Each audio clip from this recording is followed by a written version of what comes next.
You're listening to Mile High Insiders with Nick Kendall and Luke Patterson. Head on over to milehighhuddle.com for all things Broncos. Now, it's time to find out what's going on behind the walls of UC Health Training Center. What's going on, Broncos country? It is Saturday night. Now we're spinning. Yeah, now we're going. We got it going. It's Scott Kennedy and Luke Patterson here on Saturday night for Mile High Insiders. And you already know what it is, Broncos country. The home opener tomorrow against the Jets. It's finally here. And I know it's just the Jets, but Scott, it's a sold-out crowd at, in Power Field and Mile High. The energy is going to be electric. The Broncos are 2-0. Zach Wilson is coming off an abysmal performance. We'll get into that later. Man, how you feeling? The night before kickoff, I always get butterflies. I always get anxious. I'm feeling good in this one, man. Well, I've been saying all week, there is no, when you're coming off a 5-11 season, there is no just anybody. Last year, the Denver Broncos were one of those, it's just the Broncos teams. You don't take any wins for granted at this stage of the rebirth. We came in and I like that, Scott. Hashtag the rebirth. George Payton's rebirth. I like that a lot, Scott. I really like that. Well, finish your thought, and I want to get into that rebirth because that's something I haven't heard, and that's a huge trigger word. I like it. This is an alpha franchise. This is the Denver Broncos. We're not talking about the Tampa Bay Buccaneers, the Atlanta Falcons, and the New Orleans Saints popping up and having a blip, but are historically pretty bad. This is an alpha franchise, and it's hit a dip, but this is step one of coming back. And when people say it was just this team or just this team, they're already kind of mentally making that leap that Denver should be beating these teams. Well, they hadn't. So until you're beating those teams, then you can start taking it for granted. I mean, I don't think anybody's ready to say, okay, yeah, Denver Broncos in the Super Bowl, let's start booking our tickets and all this type of stuff. But I've said it before. I've said it all week. It's okay to be excited. It's okay to enjoy it and stop looking, well, it's just this team, it's just that team. So what? Those only two teams you could have played. Who are you supposed to beat this week, the past 2 weeks? I absolutely love it. There's no such thing as an easy win. You could call it a trap game. You could go back, especially on the road early in the season. Sure, against a team that's still trying to prove themselves. The rebirth. I like it because, this team, they've tricked us before. They really have with Case Keenum and going 2-0. And I'm writing articles that I wish I didn't because I'm embarrassed calling him a gunslinger and throwing picks and all kinds of things like that. We're always wrong. And Scott, you're in the scouting community. You have been. You're one of the godfathers, if you will, of the scouting community. Luke, I had this conversation with our baseball coach this morning when he told me I was wrong. Yeah. And, okay. That's one of my buzzwords. So he got an earful. Well, he got some We're all wrong. We're all wrong on some. Listen, I'm not wrong yet. At least let me be wrong before I am wrong. Because when you start using words like right and wrong when predicting the future, these guys are going to make you look like a moron. So you always leave yourself just a little bit of wiggle room. Yeah, we try to make the informed, speculation, if you will, based off of what we're seeing. So, I think the Broncos in the middle, when we were talking this summer, where should the Broncos be? If everything goes right, stay healthy, get good quarterback play, Von Miller comes back, all these things that you're thinking. I don't remember for sure, but I think I had 11-6. Okay. It started off well. And then here comes the tough part of the schedule comes up. You start hitting those AFC North teams. I still have a lot of fear for those teams. And there's a dip, and then there's a takeoff point. For sure. And the Broncos are doing what they're supposed to be doing right now. And listen up, Broncos country. TickPick should be your first choice to buy football tickets because they save fans money by never charging any service fees ever. TickPick is the exclusive ticketing partner for the Huddle Up podcast and the Blue Wire Network. Denver Broncos football is finally back, and there's no need to exhaust yourself searching all over the internet to find Broncos tickets anymore, because TickPick, that's TickPick, is the original no-fee ticket site and the only one you'll ever need as your go-to for all NFL tickets. TickPick got rid of all those awful service fees that the other ticket sites charge, which lets them guarantee the best prices on all of their NFL tickets. Don't believe it? If you can find better prices for the same seats on another ticket site, TickPick will give you 110% of the difference in the purchase price. That's right, guys. When we were searching for tickets for the MHH meet and greet for week 3 at home, Broncos versus Jets, TickPick had us locked down. So visit tickpick.com/huddle today and use the promo code HUDDLE to save $10 on your first order of Broncos tickets. Broncos country, you're doing what you're supposed to be doing right now. It's Scott Kennedy, Luke Patterson on Saturday night. I want to say hello. I know Michael Ronquillo's in the house. What's going on, Abel? Chase, how are you? I want to thank our good friend Chris from last weekend, Mr. Chris Hernandez. I know he will be listening on this podcast as well. And look at this one. I got to pull this up from our guy, Chase Wilner. Did Nick run off to the mountains again? I absolutely love it.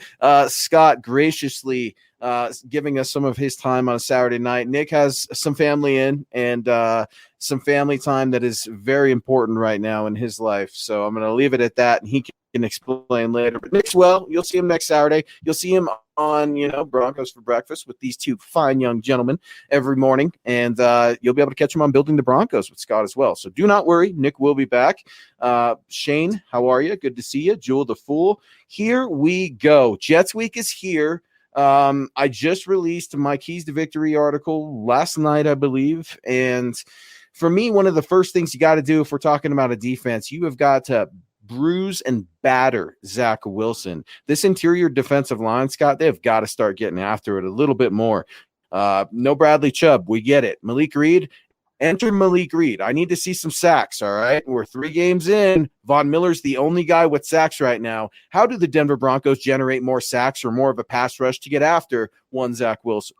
Well, I also think that Draymond Jones was looked really good in the first week and was a little quiet in the second week. So let's get Draymond Jones going too. You never want to give somebody too much time, even a quarterback that just threw 4 interceptions. But I don't want to see Denver gambling. I don't think you have to gamble to beat Zach Wilson and the New York Jets. Get after him with your front 4. Get after him with a 4-man rush. You're showing 5. So whether it's coming from, Von's side and he's dropping off, or you got Malik Reed coming in, or Jonathan Cooper's coming in from one side, or, let's sneak Baron Browning up there too. A blitz up the middle every so often is okay. Drop both linebackers off, but I'd like to see 7 guys in coverage. Why? I normally don't. Why? Because those 4 interceptions, 1, 2, 3, 4, that Zach Wilson threw last week, he wasn't pressured. Not for the most part. They were just bad decisions where that little clock, that dial in your head starts going off, and he probably had more time than he thought, started getting a little happy and made some bad throws. 3 of those were horrible throws, and one of them was thrown too hard and went through a receiver's hands. So I'd still put that one on the quarterback. But he overcorrected. His first one were thrown too hard, and the next one, I think the final one, 3rd or 4th one, looked like a punt. I think I don't remember who had it, but the safety for the Patriots is back there fair catching it as he's bringing it in.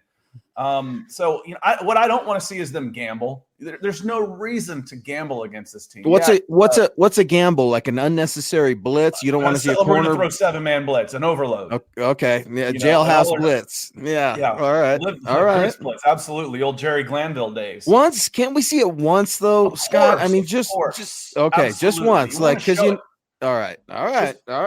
Just for the same reason you'd like the Broncos to establish the run, but you still want to throw one over the top. Sure. I don't want a 50-yard pass to be the basis of this offense. Yeah, every once in a while, make sure that, listen, you get a little comfortable back there. We're gonna send Kareem Jackson, who's a human missile from somewhere. Patrick Surtain is gonna pop up out of nowhere. We're gonna send 3 guys from Von Miller's side. Let them know it's there. But my point is if the Broncos play mistake-free, fairly conservative, they'll squeeze a life out of this Jets team. Squeeze the life and bruise and batter Zach Wilson. It's what the Broncos got to do. Lawrence Rivera weighing in. Thank you very much for joining Scott and I on MHI on your Saturday nights. We are just appreciate the stars on that one too, Lawrence. Yeah, we are just we are right. We're so hours, Broncos country, hours from the home opener down there at Empower Field, and Lawrence weighing in. Let's get at the quarterback early, keep him scared, and it will be our game for the taking. Let's get out of there healthy. Oh, man, health has been something that and the Denver Broncos. Before I forget, since I haven't let you speak probably at all the first 10 minutes, before I forget, speaking of hours, I know this is going to be a lot of fun and really important for everybody. I wanted to show this flyer that's going out because the meet and greet is tomorrow. So tomorrow, the game day tailgate, when? So tomorrow. Where? Lot D. And the time pretty much will be 2 hours before kickoff, somewhere in that like 10 to what time? Is it Mountain Time? 2 o'clock kickoff? Yeah. It should be 2 p.m. kickoff here in the Mile High So City. 2 p.m. kickoff Mountain Time. So that 11 to 1 o'clock window, 11 a.m. to 1 o'clock window is when you're going to have your best chance. And then an hour before, everybody should be packed up, and before kickoff, everybody should be packed up and moving on. But before we got too far along, I wanted to remind everybody, and since we have this nice graphic to show, we might as well show it. Now I'll shut up for a minute and let you. Did you make that? Did you make that graphic? I did not make this. No, I didn't. Okay.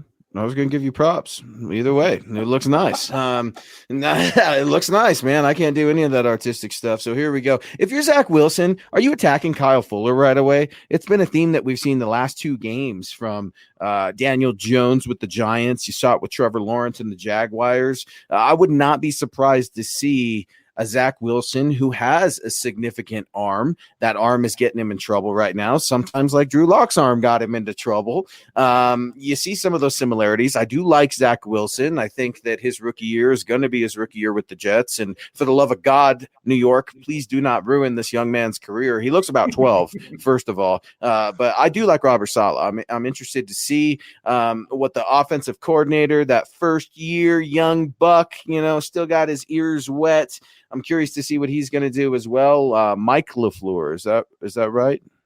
Matt LaFleur's little brother, I'm pretty sure. I don't know. Is the offensive? He's the offensive coordinator for the. Say LaFleur, I start thinking hockey.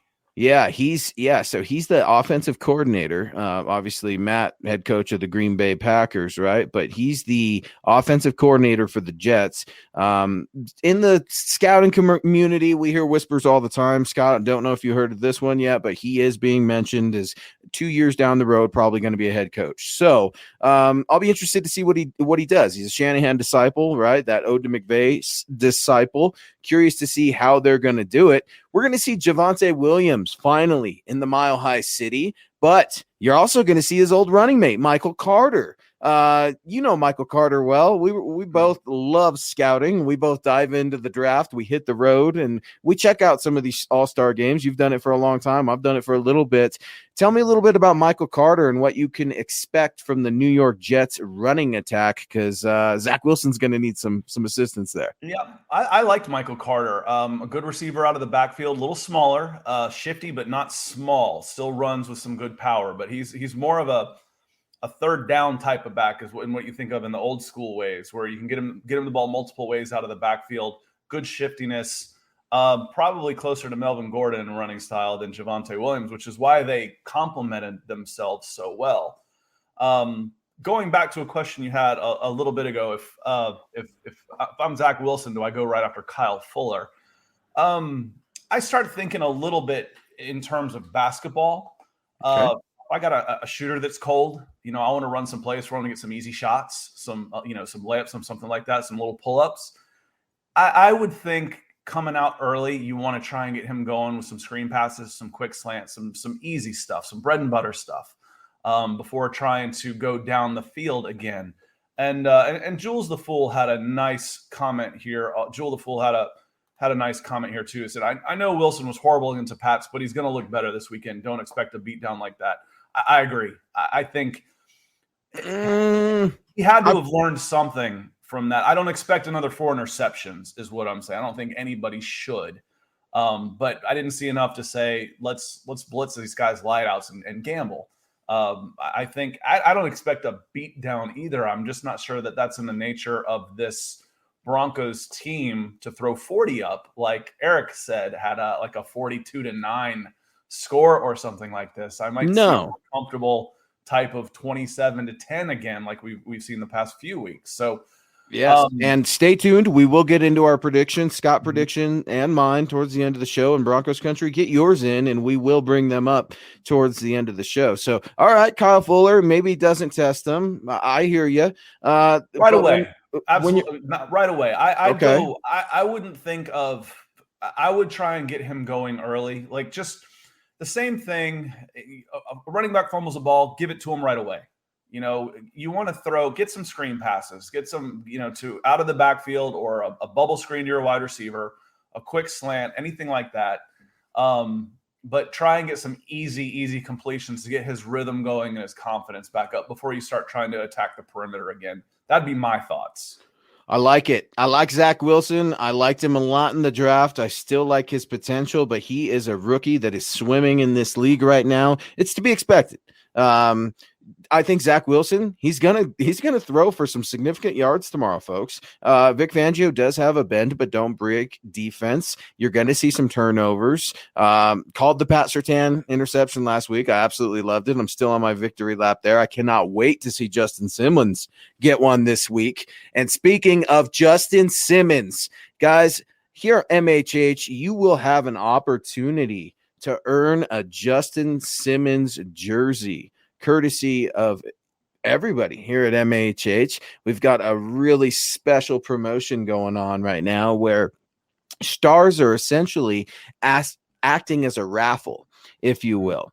And the more stars that you send in, and it does apply to YouTube as well, and our Facebook supporters, we never forget any of y'all. We appreciate all the support for keeping the lights on. Ultimately, 250,000 stars is the goal. Once that happens, once you decide to donate, you're automatically entered for number 31 Justin Simmons jersey. So Broncos country, know that going in. We appreciate your support, and I want to see who wins that Justin Simmons jersey, because it was Howie freaking Day last month that won, I think, the Von Miller jersey, and he absolutely killed it. And I know that actually is his name, not in a description. Yeah, it's Howie freaking Day, and I know Howie freaking Day wants some Howie freaking Simmons. So let's get to the let's open it up a little bit here.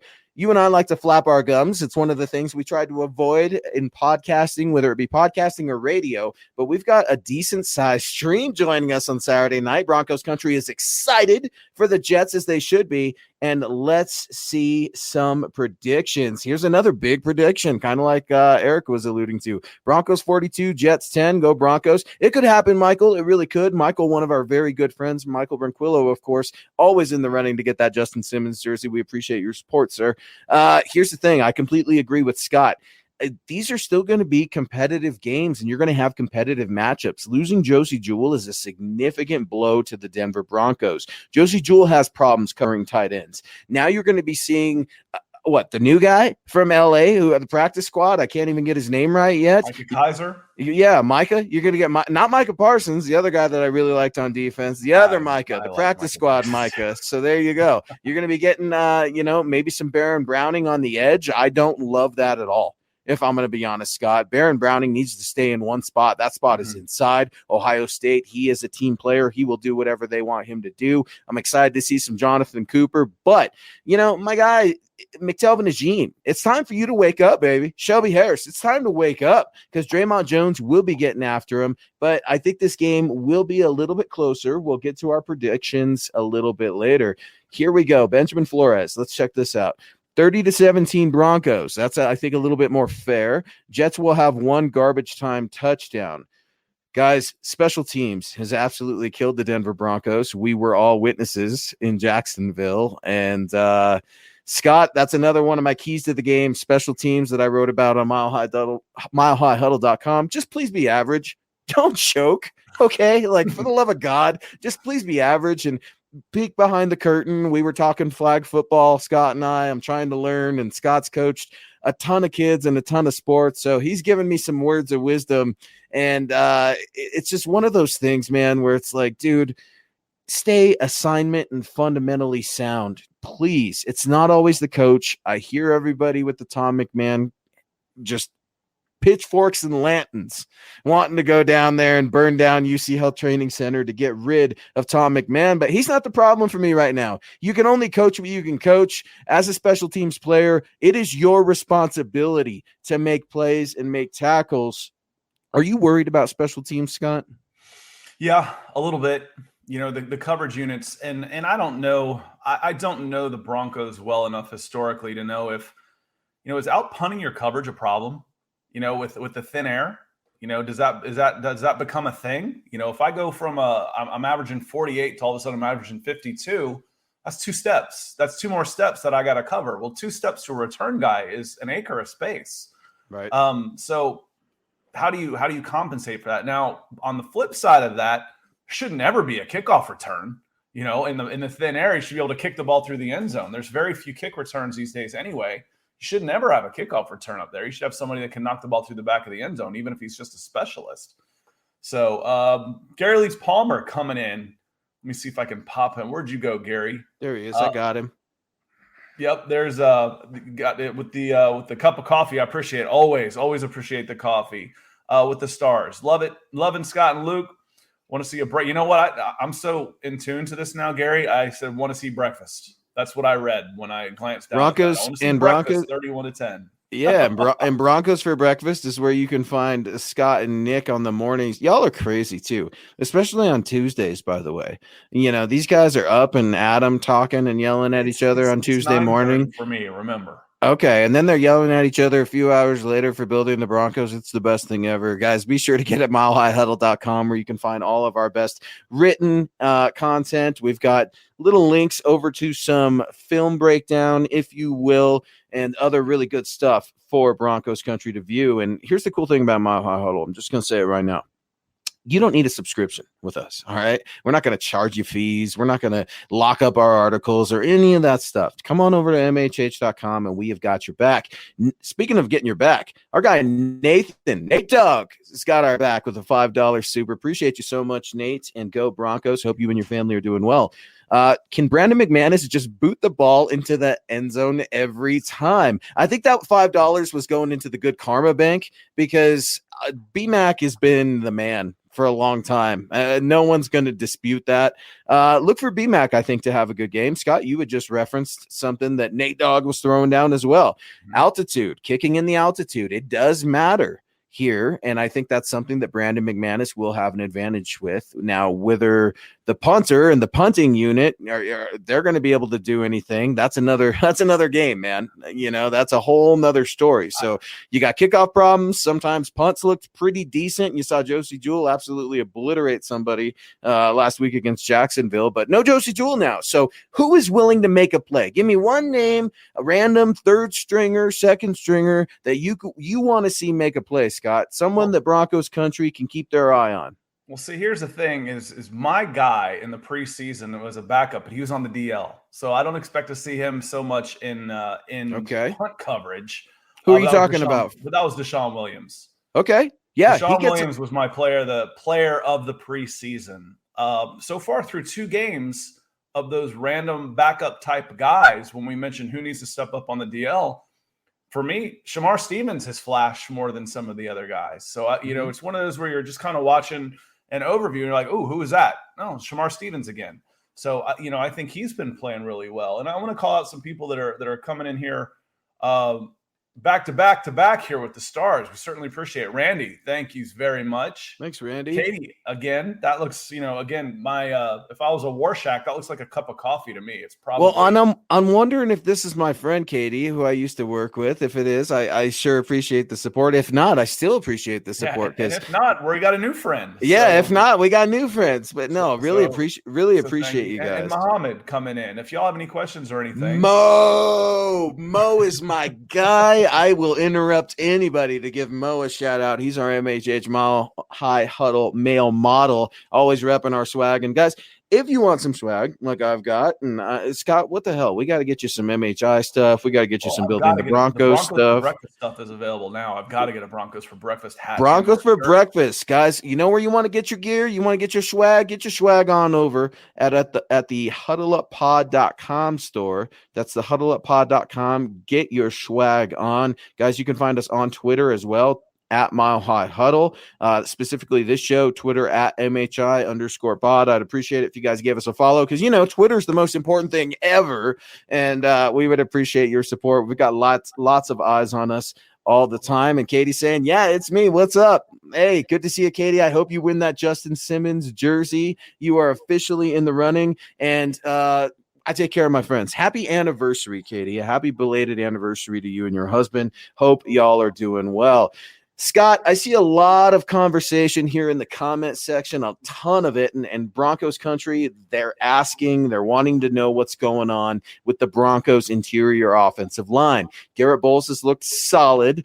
We finally seem to have a right tackle in Bobby Massey, who's not only competent, but I would say above average and doing okay. What's going on with Graham Glasgow's status for tomorrow? What's going on with Lloyd Cushenberry and Dalton Reisner, who both could have had a lot better games the last 2 weeks? Earlier in the word when we were doing these shows, it said that Glasgow is going to be back, but he's listed as questionable. So if I've got somebody that's questionable that's out because of a heart condition, to me, I want him out. I don't want any questions when we're dealing with someone's ticker. I want that one to be sure. So let's be positive about something like that. But it could just be precautionary and just one of those things where he's on there. But he's listed as questionable on the final injury report. So that leaves Muti, and that leaves Dalton Reisner on the edges. And I think we're going to see the interior line have their best game.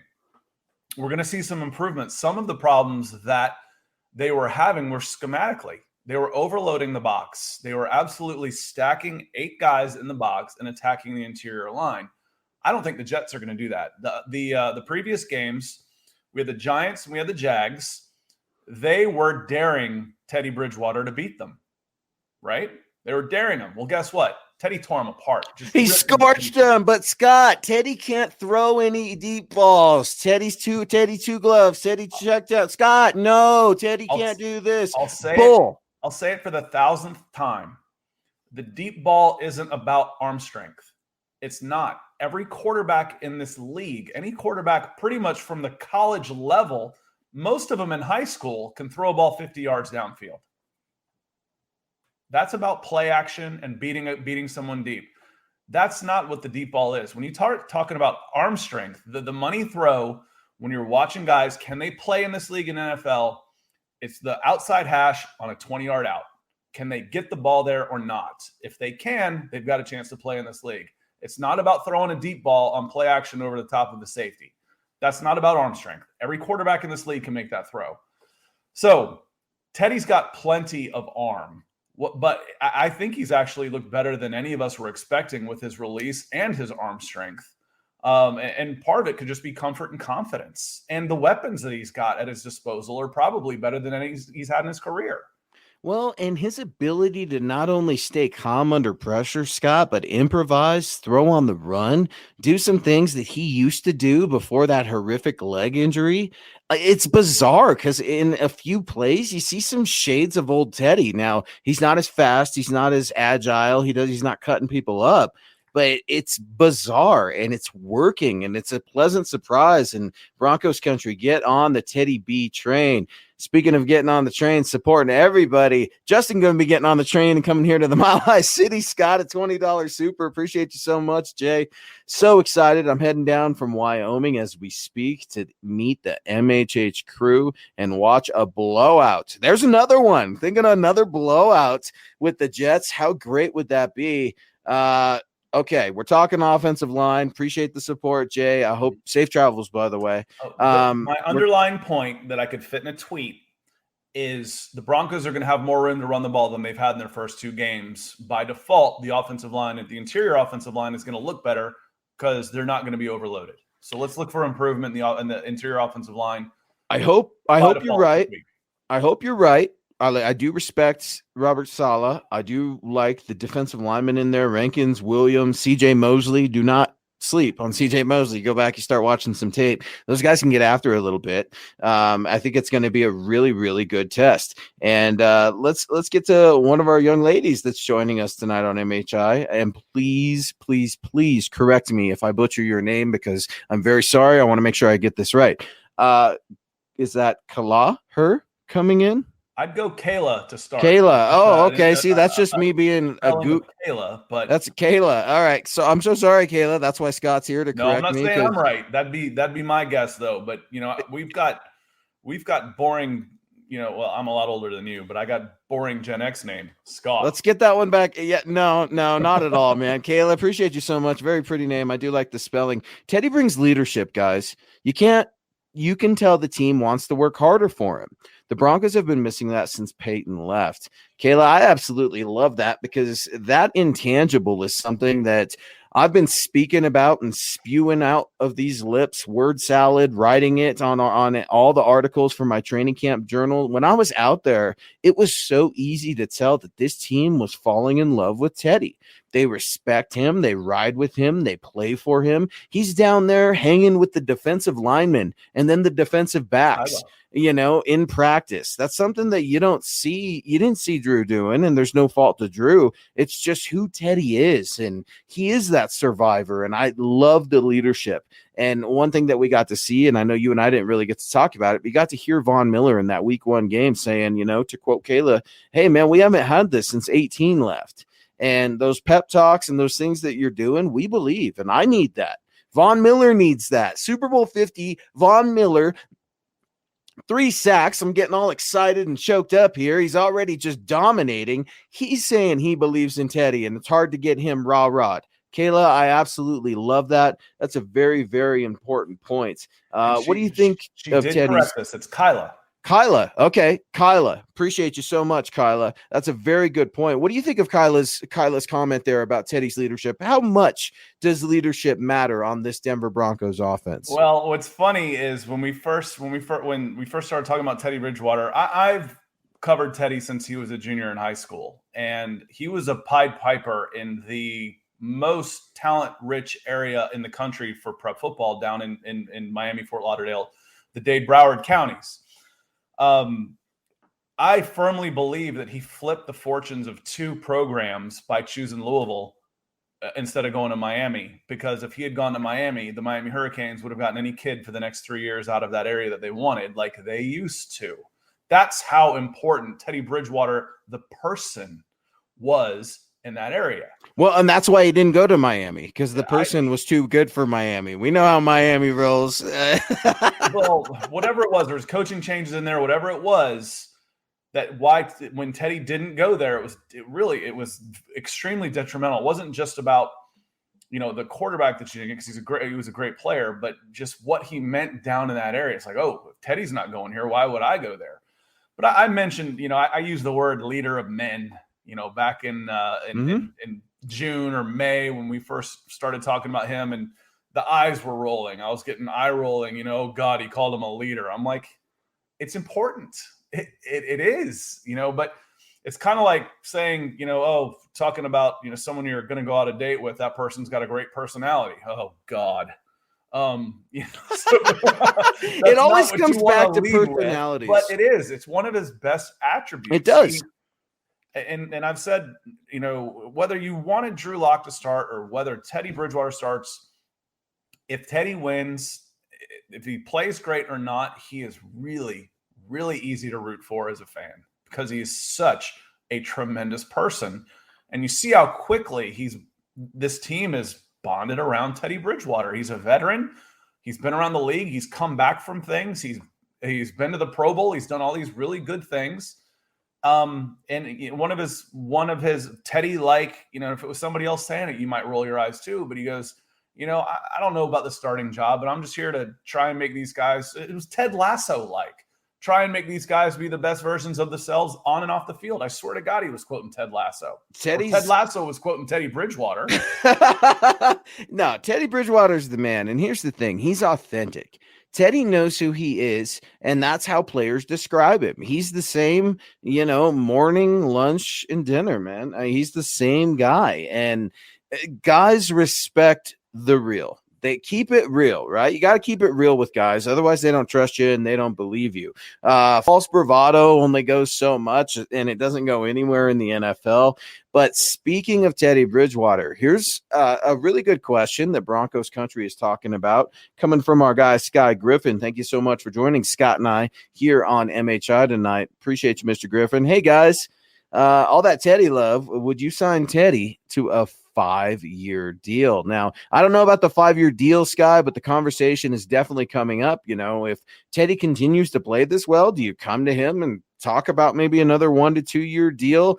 For me, it's way too early to even think about going there. I am perfectly fine with where we're at right now because he's exceeding expectations. The Carolina Panthers are paying the majority of his salary, $7-8 million, and I think the Broncos are only on the books for $2 to $3 million for Teddy. It's more like 15. I mean, is that right? He had like a 3-year, $60 million deal. He was getting a lot of money, but just for this year.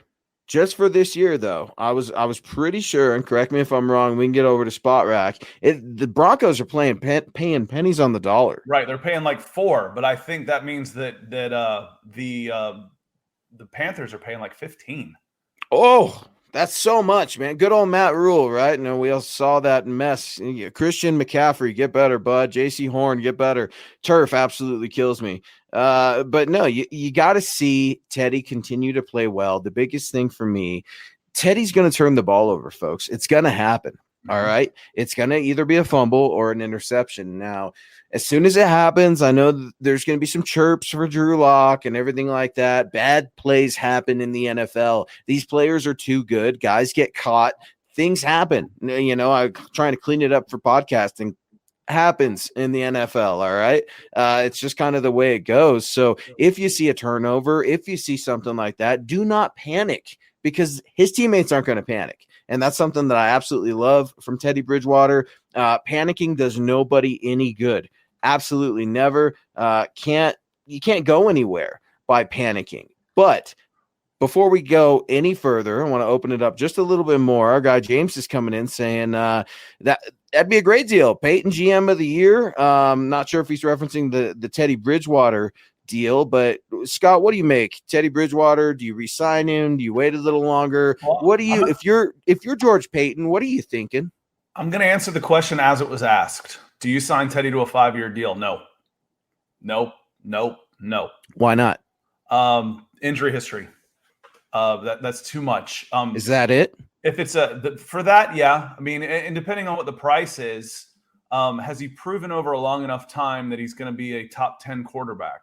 Because that's the guy. If you're going to sign him to a 5-year deal, and let's forget, to me, let's pretend a 5-year deal actually is a 5-year deal, and not a 5-year deal that you're backloading so you can cut him later. Right. But it actually is a 5-year deal. I wouldn't be ready to commit to Teddy Bridgewater for 5 years. It's, as you just said, it's way too early to have a knee-jerk reaction like that, because right now you'd really be negotiating against yourselves.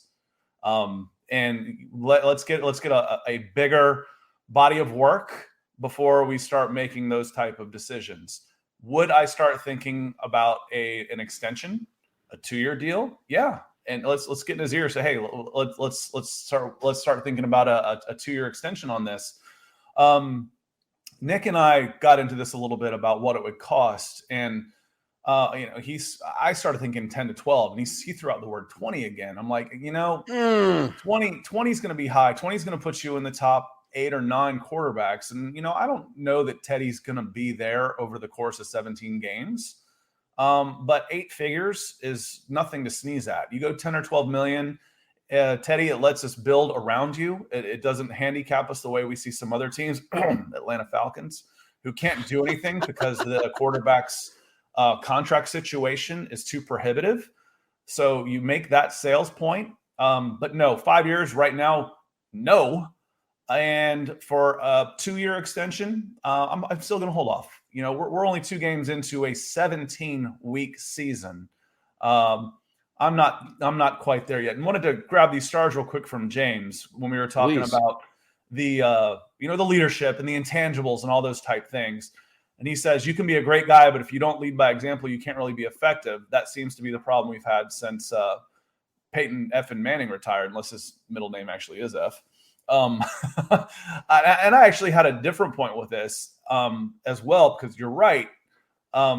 You've got to lead by example for sure. The do as I say, not as I do doesn't work ever. And the other part of that is you've got to be effective. You've got to hold up your end, leading by example by performing and being effective. If you're going out there and you're stinking it up, then your leadership wanes. That's why captains are usually the better players, because they're leading by example and they're being effective. It's someone that leads because that's who they want to aspire to become, to play like, to be like. And he has to continue to be effective in order for the rest of his intangibles to keep having the same effect. It's going to be interesting to see. One player I would love to see re-signed, but I know it's not going to happen, is our guy Tim Patrick. Our guy. If you got fantasy, play Tim Patrick. I'm telling you, man, that guy is money for at least one tutty.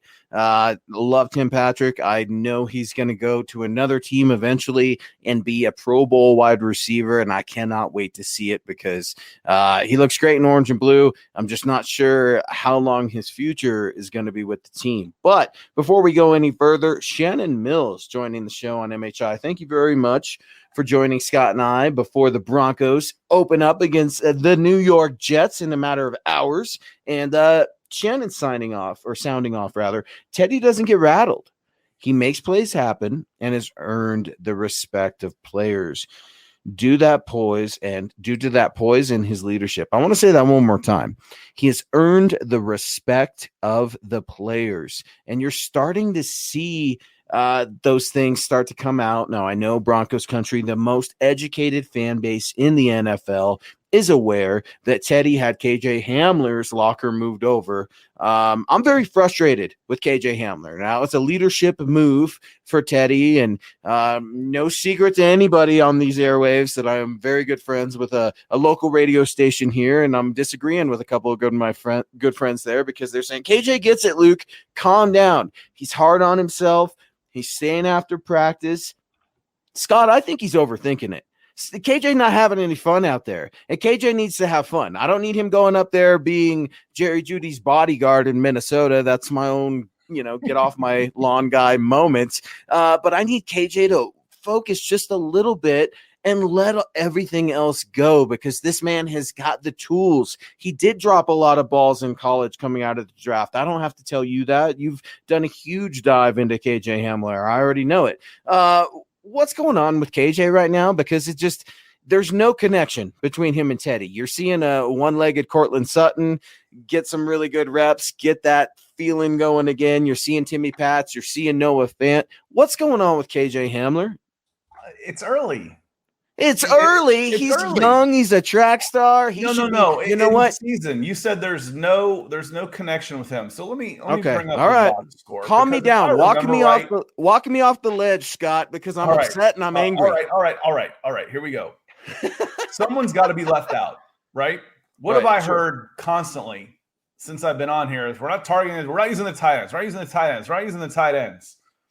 Well, the tight ends got 10 targets and had 8 catches. And then 11, and add another one because Saubert had a catch in the last game. Okay, well, that's pretty good. Cortland Sutton, who's coming off an injury and was the hot receiver, had 9 targets on 12 receptions. Okay, and now let me count them. 1, 2, 3, 4, 5, 6, 7, 8. There's 10 different receivers. There's 10 total receivers. Shout out Teddy B, baby. Shout out Teddy B. So when we talked that this is going to be a tough fantasy team to have, because you're going to have a different hot guy every week. I don't expect Sutton to get 9 catches every week. It might be Hamler this week. It might be Patrick next week. It might be Noah Fant the week after that. It might be Javonte Williams the week after that. When we ask the question to the group, it's like, who's the play? Who's going to be the key guy? You'll see 7 guys named. You'll see 7 guys go through the chat. And what does that tell you? There isn't a key guy. There's a lot of really good players, and any one of them at any given week, depending on matchups, form, could be the key guy. That makes for crap fantasy picks, but it makes for really, really good football teams. So Hamler, just let's give it a little time. He's one catch away from having, being the leading receiver practically. So I'm not too worried about him. What I am interested in, though, do we have a little bias about Tim Patrick? Why is that? Because he's undrafted and I missed him coming out of Utah? We have a little bias about what we think that his market's going to be to the rest of the league because, just looking, I don't know that he's going to be a huge receiver on this team. His best season is 50 catches for 700 yards. His next best is 23. The man didn't drop a ball last year, Scott. Does that account for nothing to you? I mean, like, I'm being facetious, of course. He's making 4 now. Am I being biased? Am I being biased against Tim Patrick? What I'm saying is he's making close to 4 now. Is there going to be such a market for this guy to pay him in the 10s that you can't bring him back? Yeah, I don't think you're going to be able to bring Tim back. I really don't. I don't. I think you're seeing guys go. What injuries haven't happened yet? I mean, Michael Thomas went down last year. That's been a problem ever since. Who's the next wide receiver to go down? You just saw Christian go down. You're seeing 4 out of 5 quarterbacks go down, not coming back last weekend alone. Coming off, but my question is he going to be able to shine enough in this offense with all of these targets that he's going to have offers from around the league that will make him cost prohibitive? Someone going to come in and offer Tim Patrick 4 years and $60 million. Maybe not 6. No, to answer your question, no, maybe not 60 million. That's quadrupling his pay. But let's even say doubling it. We're going to 40. Someone come in and offer him 3 and 20. 35 million. I mean, I don't know. Maybe he's a guy that will do whatever is asked of him. Mm-hmm. And I think that we value that, to your point, in Broncos country. We love the blocks. We love I love the interviews. I love talking to Tim Patrick any chance I can get and ask him a question because the guy is no BS and he will tell you what he thinks. And I absolutely love it. But maybe you're right. If I'm being completely honest, maybe there's some bias. You're not the first person to say that. It's basically, it's almost like it's understood that Tim Patrick's going to be the one to go because you won't be able to afford to keep him. Well, where's he on the pecking order of receivers right now? He's on the pecking order of getting a touchdown every single game the last 3 weeks coming up here, and that's where I don't know where his yardage stacks up. I know it's minimal because I wrote him up last week and I think he got 4 targets, maybe 3 catches, if that. Yeah, he's 7 catches for 76 yards. 2 tutties and 2 touchdowns. Yeah, I mean, if he gets those, if he's all he does is catch touchdown passes. Are you old enough to know where that came from? Are you? How dare you? How dare you? That's actually a famous line. How dare you? No, and to answer your other question, no, I don't. Okay. Well, Buddy Ryan said that about Chris Carter back in the day. All he does is catch touchdown passes. All right. But here's the thing. Here's the thing, Scott. KJ Hamler, though, here's where I lose my patience with KJ.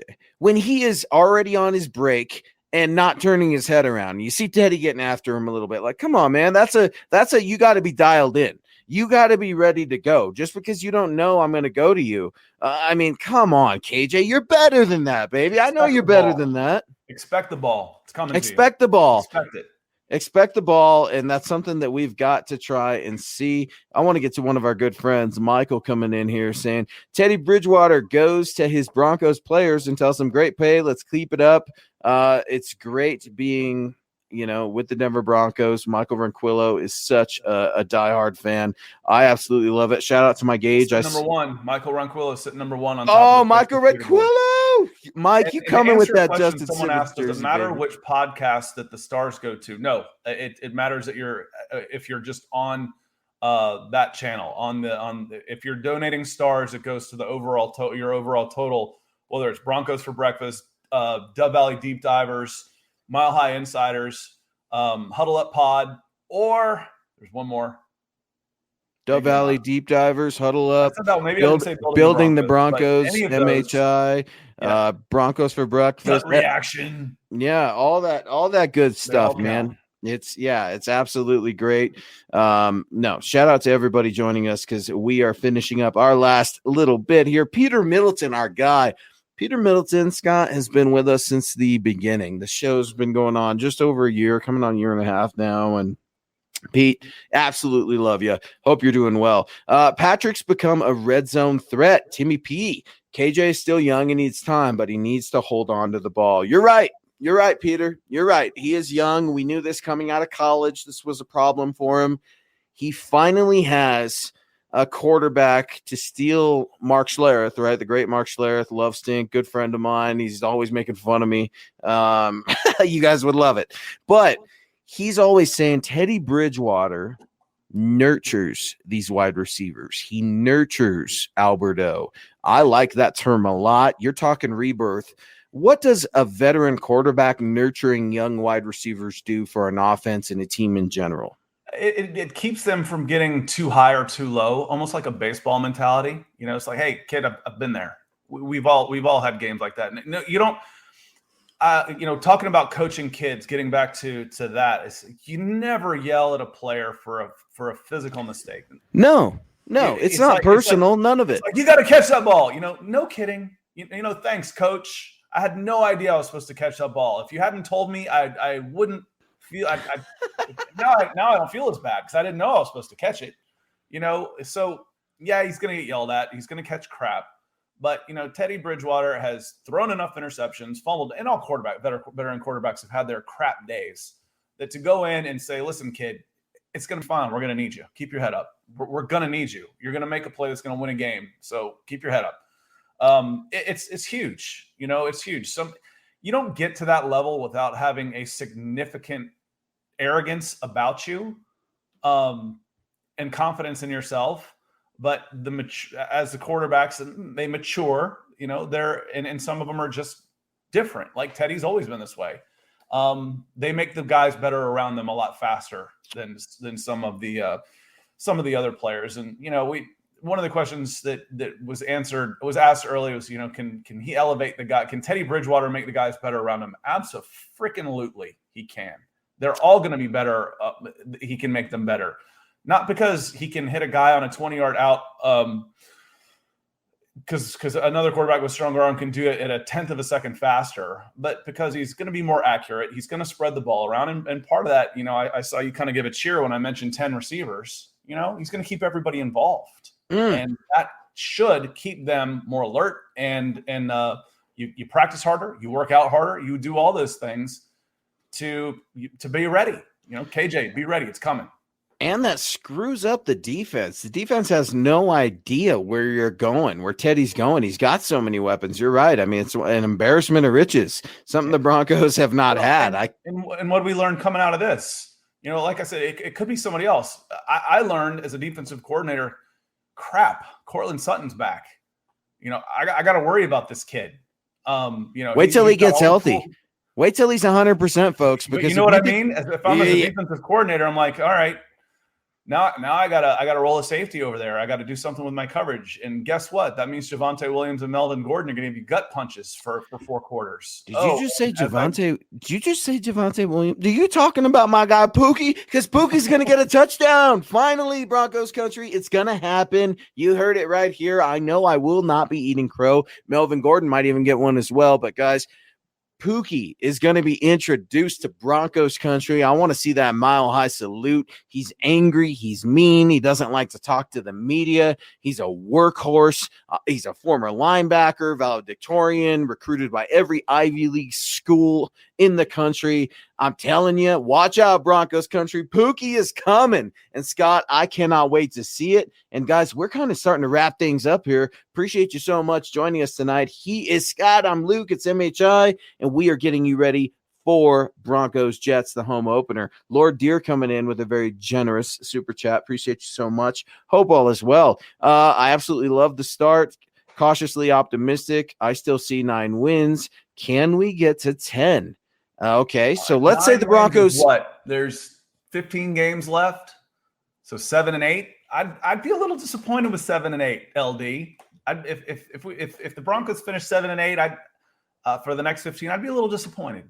I would. Let's say I'm going to go back to what I said to begin with, and go on a even if you go on a 9-6 run, that's 11-6. And 9-6 I'm not afraid. 9-6, barely 500. I think, hey, Lord Deer, hang in there, because here's one thing I'm hearing, Lord Deer, and I hope you hear it too with the players during the post-game press conference. Whatever you hear from players, the one thing they're talking about, Scott, and I absolutely love it. Call me old school, 1-0, baby, 1-0 after every victory, because it truly is one win at a time. I don't think these guys are looking past anybody, which is one of their best features. So don't worry about the Jets game. Now, here's what I'm going to say, Lord Dear, and call me crazy, but I've been watching the Ravens. I'm not afraid of the Ravens. I'm not. Now, that doesn't mean that I'm going to go out there and just pick the Broncos, because we haven't even got through the Jets. But do I fear the Ravens like I used to, like last year, 2 years? No, I don't. I see plenty of holes in their games as well, but the Broncos have gotten to tighten up these details tomorrow. Be fundamentally sound. Do not turn the ball over. Stick in your lane on special teams. Defense, wrap up. The inside linebackers are going to be tested. Alexander Johnson, you need to have a big game, buddy, because your running mate, Josie Jewell, is out, and you're going to be back there with a couple of young bucks and Justin Sternad, maybe that Micah guy they just picked up. I don't know how much of the playbook he actually knows. Look for him on special teams, perhaps. And then Baron Browning coming off of the edge. It's going to be a competitive game for a little bit, and then I think you're going to see the Broncos start to take off. And I think that having gone through the struggles the bulk of this team has gone through, this isn't a team that was coming off, 4 straight 12-4 seasons and had a dip last year. This team hasn't had enough sustained success amongst the core of its younger players in order to start taking wins for granted. We might overlook some teams. I might overlook the New York Jets and pencil in a win. That doesn't matter. It doesn't matter if I overlook the Jets. I'm just going to end up looking stupid. Mm-hmm. That doesn't matter. I look stupid all the time. I don't mind. Me too. That happens. I trust that the coaching staff and the players are taking it week to week and taking it seriously, and for several reasons. Yeah, you're exactly right. And we're starting to wrap it up, and then we're going to get to our game predictions. James coming in here. Appreciate you so much, James. Thank you for joining Scott and I on MHI. We really appreciate your time. It's your Saturday night in Broncos country. My palms start to get sweaty Saturday night. I start to get nervous. I wake up ass early in the morning to water my lawn, get the coffee going, start watching the early shows, get everything going. I got my rituals, right? We're always talking about rituals, stuff like that. James coming in hot, and I love this question because it's something. PS2 is my guy. I ride and die with PS2. When he got drafted, I know everyone else was freaking out over Justin Fields. I was so thrilled, and in the draft, and it might be the same background we had, but I said in January, this is your guy. In the draft room, man, this is my guy, and I will stick with him. And James is referencing PS2. I don't know if anyone asked this already, but Scott, do you think the Jets will try to test PS2 heavily tomorrow? You saw one rookie quarterback do it in Trevor Lawrence, and he got caught. You think Zach Wilson's going to go after PS2? I'm going to give the same answer I gave for this Kyle Fuller one. I think that the Jets and Zach Wilson have to worry about Zach Wilson before they start working about individual matchups.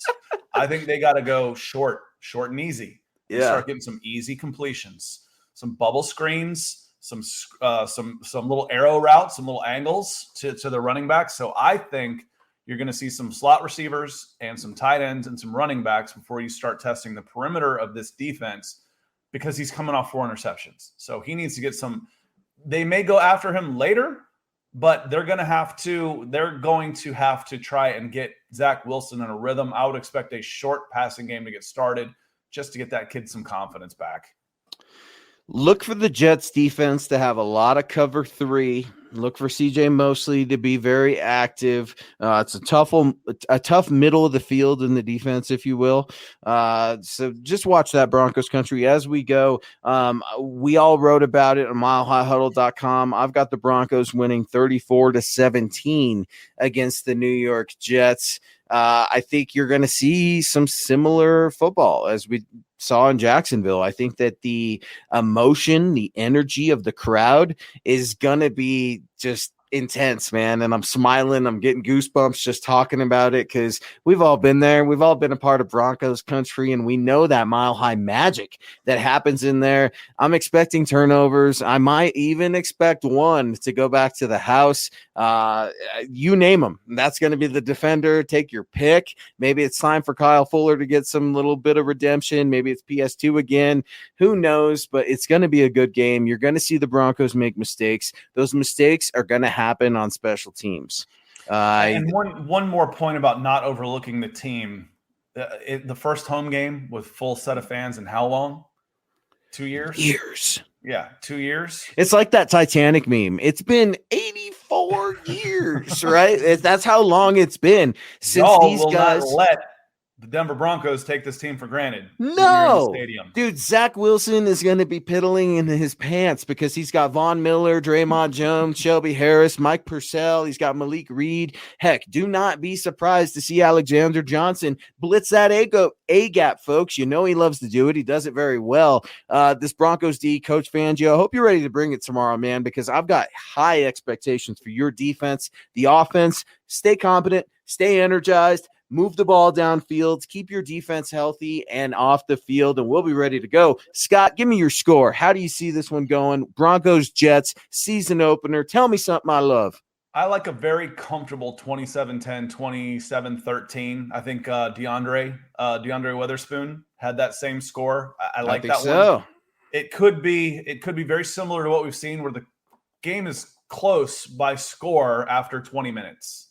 But then, kind of like this isn't, I'm going to snakes for some reason, but this isn't a cobra striking team. This is a constrictor. This is a constrictor that makes it just squeezes the life out of a team. And at the end, they got no hope. So as long as you're not beating yourself, this should be a fairly comfortable win. And real quick, Peter asked, did we answer it already? His question was Tim Patrick at 15 million or Chubb at 15 million? Tim Patrick. I'm done with Chubb. I'd go neither right now. 15 million. I'm not giving either of those guys 15 million. Why you gotta be like that? Why you gotta be like that? We're finishing 15 million right now. I mean, 15 million is reserved for guys that have four figures next to their name at least once, 1,000-yard receiving year. Can I be unreasonable Twitter fan for a second? You're a Tim Patrick hater. That's what they call us, right? When we make those. I'm a general manager that looks at the business side of things. And when I'm negotiating against his agent, I'm going to say he's never had more than 700 yards. His name is Scott Kennedy. Million. You can call him George Kennedy. That GM if he does. I just don't think there's going to be a 15 million market for Tim Patrick right now. And right now with Chubb, I wouldn't give him that kind of money because he can't stay healthy. Yeah, I wrote about it in my post game last week. I'll be writing about it tomorrow as I'm covering the game as well. I'm always writing as the game is going on, something you know very well. Also, Scott, your years of the business, respect, tip of the cap. No, I hear you. It's going to be old. That's a nice way of calling me old. No, that's tip of the cap, man. Rivals, everything, man. That Scout, I know everything, man. I know what you've done, and I have tons of respect, and I can't thank you enough for joining me tonight on such short notice because Nick is off doing important family things. And that is, I'm saying that with all sincerity.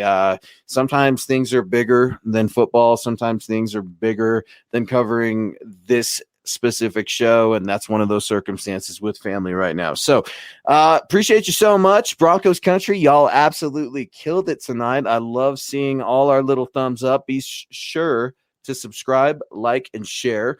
You guys can find this podcast as well as the Dove Valley Deep Divers, Huddle Up, Building the Broncos for Breakfast, absolutely all of our digital content, anything from Kelberman Corner to the Broncos Book Club, all of it, anywhere you guys get your podcasts and audio content. We appreciate you guys so much. He's Scott Kennedy. You can find him at Scott Kennedy on Twitter. Please reach out. He will respond. I respond. We are football nerds. I'm at Luke Patterson, LP. And we appreciate you guys so much. So get ready for Broncos, Jets tomorrow, the home opener. Get ready. There's going to be fireworks. He's Scott. I'm Luke saying go Broncos. You've been listening to the Huddle Up Podcast. Join Broncos Country's deep divers at milehighhuddle.com to keep the conversation going.